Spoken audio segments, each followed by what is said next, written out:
Welcome students in the online lecture series for the subject Basic Electronics for Civil Engineering Applications। आज हम इसका lecture 7 start कर रहे हैं यूनिट 2 का। आज जो हमारे टॉपिक है, मेन टॉपिक है इस लेक्चर का, that is common collector configuration. पर उससे पहले आइए एक इम्पोर्टेंट रिलेशनशिप यहाँ पे एस्टेब्लिश करते हैं between the two current amplification factors. अगर हम यहाँ पे पिछले लेक्चर्स को थोड़ा सा ध्यान दें और यहाँ पे देखें व्हाट इज अल्फा। अल्फा हमारे पास में था current amplification factor for common base configuration, और बीटा जो हमारे पास में है, beta is what, this is the current amplification factor for common emitter configuration. तो ये दो कॉन्फ़िगरेशंस हम देख चुके हैं। Transistor is working as an amplifier in common emitter configuration. That is why this configuration is very important and it is mostly used.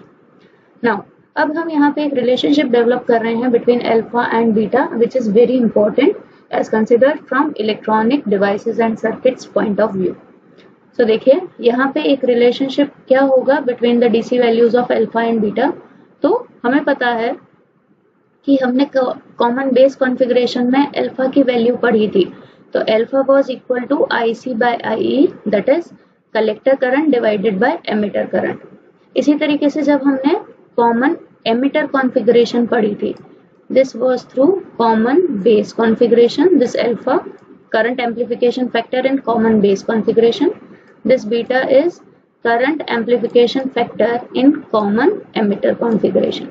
So इसकी value हमें पता है, it is equal to collector current divided by base current, and we know this basic relationship between all these three currents. ये तीनों terminal का जो current है, इसके बीच में एक इंपॉर्टेंट रिलेशनशिप आता है, emitter current is equal to collector current plus base current. This is the basic relationship between these three currents.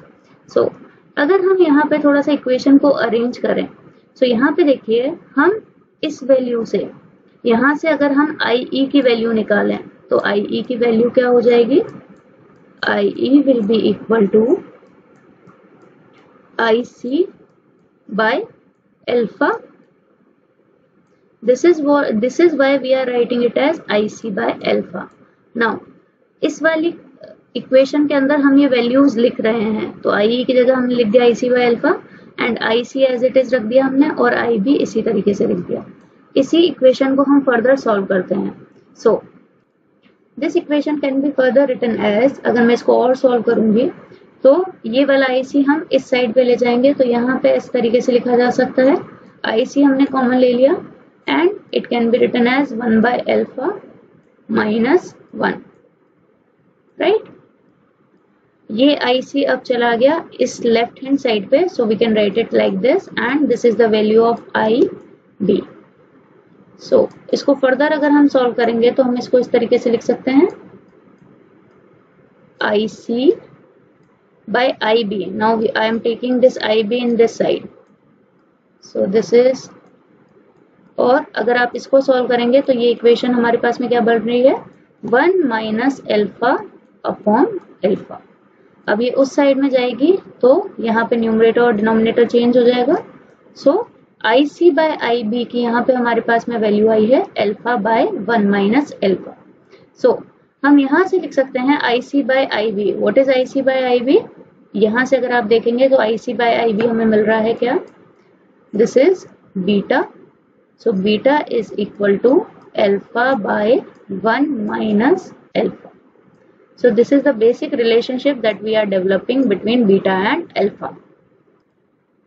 Now अगर इसी तरीके से हमें यहाँ पे अल्फा की वैल्यू निकालनी है तो हम यहाँ से अल्फा की वैल्यू भी फाइंड आउट कर सकते हैं। थोड़ा सा आपको इक्वेशन को रीअरेंज करना पड़ेगा, and then you can get the value of alpha in terms of beta, it is equal to beta by 1 plus beta. So usually alpha जो है इसकी वैल्यू होती है 0.9 से 0.999 के बीच में, तो इसी तरीके से बीटा की जो वैल्यू है वो अब हो जाएगी 99 टू 999 से, अगर आप इस फॉर्मूले से निकाल के देखेंगे। तो बीटा जो है वो 1 से बहुत ज्यादा ग्रेटर है। हमारा जो बीटा था, it was current amplification factor in the common emitter configuration, right. Current amplification factor था ये हमारा कॉमन एमिटर कॉन्फ़िगरेशन में। तो यहाँ से हम देख सकते हैं कि बीटा की जो वैल्यू है वो अल्फा से बहुत हाई अमाउंट है, बहुत बड़ा लार्ज अमाउंट से ये वेरिएट करती है। So beta is very very very high than alpha. So हम बोल सकते हैं कि जो हमें करंट मिल रहा है कॉमन एमिटर कॉन्फ़िगरेशन में, वो हमें कॉमन बेस में नहीं मिल सकता है। सो ये बोला जा सकता है कि कॉमन एमिटर कॉन्फ़िगरेशन जो है it gives much more amplification than common base configuration. This is the basic relationship that we are developing here. Now that is why common emitter configuration जो है वो most commonly used configuration है among the 3 BJT configuration. Now we are studying about common collector configuration. So this is the basic circuitry, how the circuit is being established. कैसे हम इस circuit को establish करते हैं common collector में। तो देखिए हम अब जो है the collector is common, so we are connecting it in the common terminal and we are giving the input from the base side and we are getting the output at the emitter side. So this arrow is pointing inwards, so हम यहाँ पे क्या बोलेंगे, this is PNP because this arrow is pointing inwards, that is why this is a PNP transistor. तो इस तरीके से हम यहाँ पे रेजिस्टेंसेस लगा देंगे, ये बेस रेजिस्टेंस हो गया, ये लोड रेजिस्टेंस हो गया और यहाँ पे हमें आउटपुट मिलेगा। सो this is the basic circuitry of common collector configuration. तो देखिए कुछ एक इंपॉर्टेंट पॉइंट्स इसके। इस कॉन्फ़िगरेशन में जो बेस टर्मिनल है ट्रांजिस्टर का, ये इनपुट की तरह सर्व करता है, एमिटर टर्मिनल पे हमें आउटपुट मिलेगा और कलेक्टर टर्मिनल जो है वो कॉमन है इनपुट और आउटपुट के लिए, दैट इज वाई इसको कॉमन कलेक्टर कॉन्फ़िगरेशन कहा गया है। इनपुट हम अप्लाई करते हैं between the base and collector और आउटपुट हमें मिलता है एमिटर और कलेक्टर के बीच में। In common collector configuration the collector terminal is grounded, हमारा जो भी टर्मिनल कॉमन होता है उसको हम ग्राउंड कर देते हैं, that is why this common collector configuration is also known as grounded collector configuration. तो अगर आपके पास में कॉमन एमिटर कॉन्फ़िगरेशन है तो उसमें एमिटर टर्मिनल को आप ग्राउंड कर देंगे तो उसको ग्राउंडेड एमिटर कॉन्फ़िगरेशन कहा जा सकता है। सेम इसी तरीके से अगर हमारे पास में कॉमन बेस कॉन्फ़िगरेशन है तो हम बेस को वहां पे ग्राउंड कर देंगे and it will be termed as common और grounded base configuration. Sometime common collector configuration is also referred to as emitter follower, इसको emitter follower भी कहा जाता है, voltage follower, common collector amplifier, CC amplifier और CC configuration। ये configuration को हम normally use करते हैं as voltage buffer in different circuits। तो these are different names and these are the important points regarding CC या फिर common collector configuration। Input supply voltage जो हम दे रहे हैं बेस और कलेक्टर के बीच में, ये डिनोट करते हैं हम VBC से, क्योंकि कलेक्टर और बेस के बीच में दिया जा रहा है voltage, that is why it is denoted by BC। और हमें आउटपुट जो मिल रहा है वो एमिटर कलेक्टर के बीच में मिल रहा है, that is why it is denoted by VEC।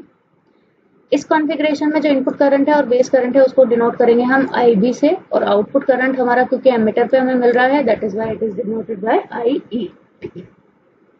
The common collector amplifier has high input impedance or low output impedance. It has low voltage gain and high current gain. तो voltage gain यहाँ पे low होगा और current gain will be very much high. The power gain of common collector amplifier is medium. सबसे ज्यादा जो power gain होगा वो common emitter में, then in common collector में and then in common base. To fully describe the behavior of transistor, हमें यहाँ पे इसके input और output characteristics देखने पड़ेंगे। So the input characteristics of a common collector configuration is something like this। इस तरीके से हमें मिलेगा।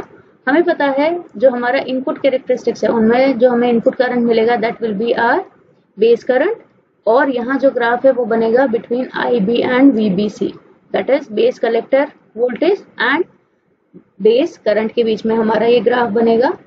IB is in microamperes and VBC is in volts। So this is how we are getting the voltage or input characteristics of common collector configuration। यहाँ पे हमारा जो VEC है that is constant, some 3 volts, 5 volts, and that is how we are getting the input characteristics। It describes the relationship between input current or base current IB and input voltage or base collector voltage that is VBC। तो input characteristics हमेशा input side पे लिए जाएंगे क्योंकि input हम feed कर रहे हैं from the base, so we are getting the base current and we are applying the voltage at the base collector terminal, that is why this graph is between IB and VBC and we are getting these characteristics like this. Now output characteristics, हमें पता है हमें जो यहाँ पे output characteristics मिलेंगे वो कुछ इस तरीके से मिलेंगे। These are something like same as common emitter common base, बस यहाँ पे कुछ एक वैल्यूज डिफर करेंगे। सो कट ऑफ रीजन हमें पता है, this is the region where transistor does not work. Active region हमारा यहाँ पे जहाँ पे कुछ हम वोल्टेज देंगे उससे हमारा जो करंट है that will be increase rapidly, and finally we can get the saturation region. So the output current is the output characteristics describe output current and emitter collector voltage। हमारा जो ग्राफ होगा वो यहाँ पे इनके बीच में होगा। Now very important thing, the current amplification factor in common collector configuration it is given by gamma। gamma से हम इसको represent करते हैं। So it is defined as the ratio of change in output current or emitter current to the change in input current or base current। तो हमें पता है जब भी हम एम्प्लीफिकेशन फैक्टर लेते हैं it is what? It is the ratio of output current to the input current। So output current is emitter current and the input current is base current। So the current amplification factor in common collector configuration is given by the term gamma, और ये हमें change define करता है from emitter current to base current, कितना change हमारा यहाँ पे आया है। The current gain of a common collector amplifier is high। So this amplification factor is very important of all these configurations, alpha, beta, gamma। ये जो सारे amplification factors हैं यही बताएंगे हमें कितना current amplified मिल रहा है at the output। So this is all for today's lecture। Thank you।